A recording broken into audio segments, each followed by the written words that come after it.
Hi guys! Musta na kayo dyan lahat? Mga followers ko dyan, musta na? At hindi ko pa followers. Musta na kayo dyan lahat?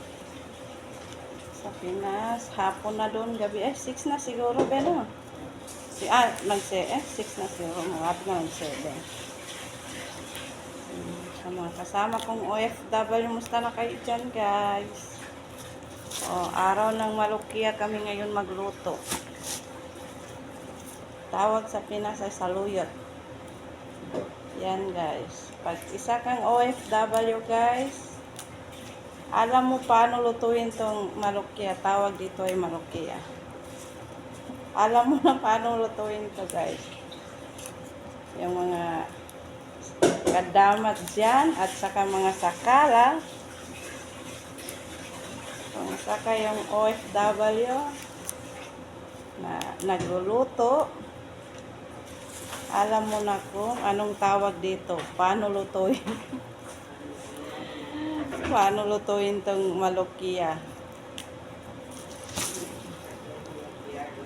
Malukia.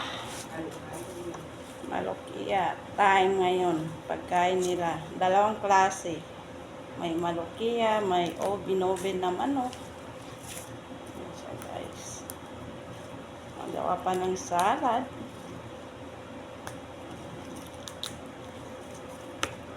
Paborito ng mga Arabi to, mga ano nila, mga anak nila.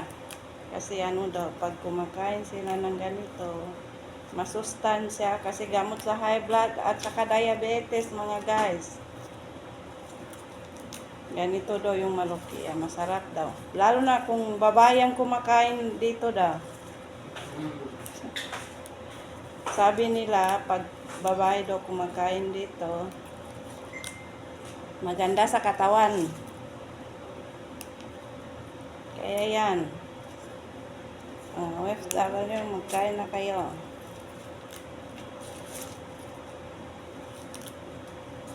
Malukia time. Bye guys. Thank you for watching. More.